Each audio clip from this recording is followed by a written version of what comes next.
recognize Mr. Posey, the gentleman from Florida. Thank you very much, Mr. Chairman. Mr. Gross, you and I are just viewing this incident from completely different perspectives. You make it sound like this is a very friendly termination from an employee. She accidentally took personal information about 160,000 or more citizens and then gladly gave it back, just for one example. And the staff kind of tells me it didn't really work out that way all the time, that there was some defiance there, some refusal. You mentioned there was no evidence that she kept any of the information. Actually, there's no evidence that she didn't keep the information. One went to work for a foreign financial institution that could benefit greatly from mining that kind of data. We know that. And, you know, I'm amused by the term, the whole issue. We call it a data breach.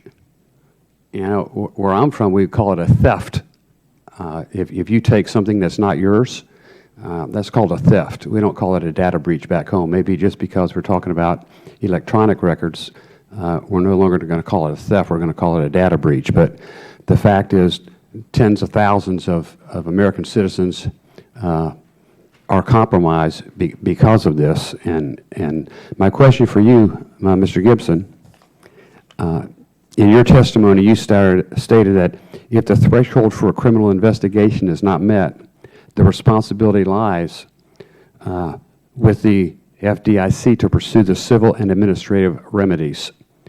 Could you expound upon what these remedies could potentially be?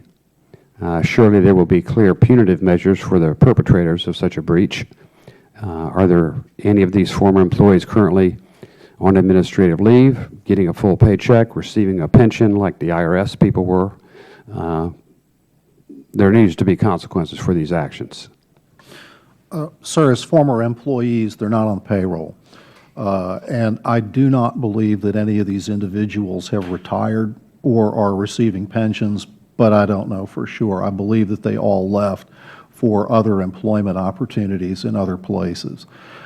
With respect to the FDIC's remedies, both administratively and civilly, the FDIC can pursue the return of information.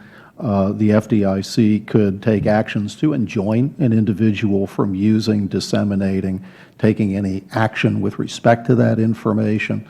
The FDIC could undertake administrative actions within the FDIC in order to tighten up its security protocols or other situations. There's a number of things they can do in the absence of criminal activity, and that's what I'm really referring to.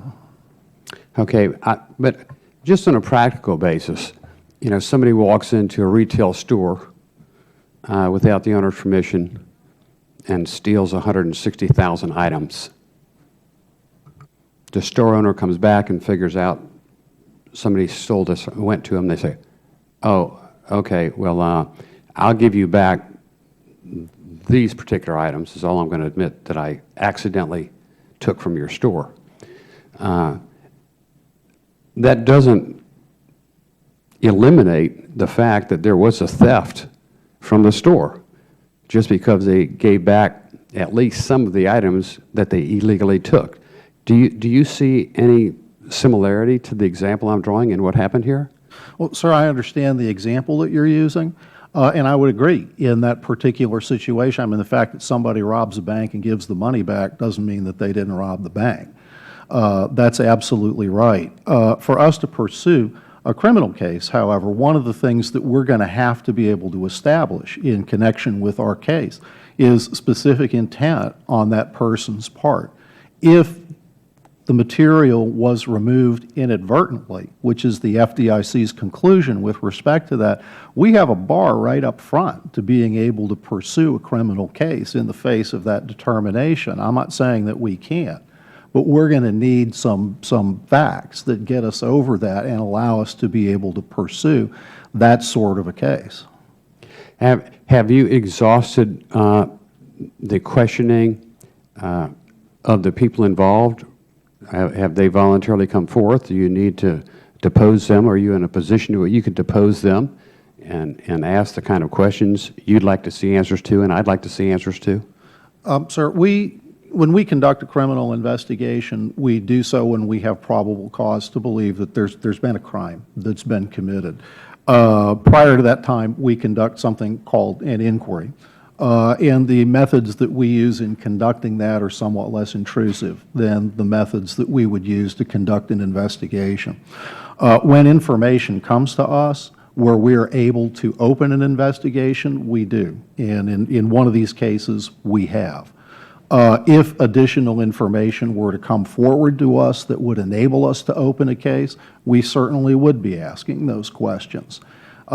We try and develop it as best we can, and that's the way in which we're pursuing it. Thank you for your frank answers. I see my time is up. Thank you, Mr. Chairman.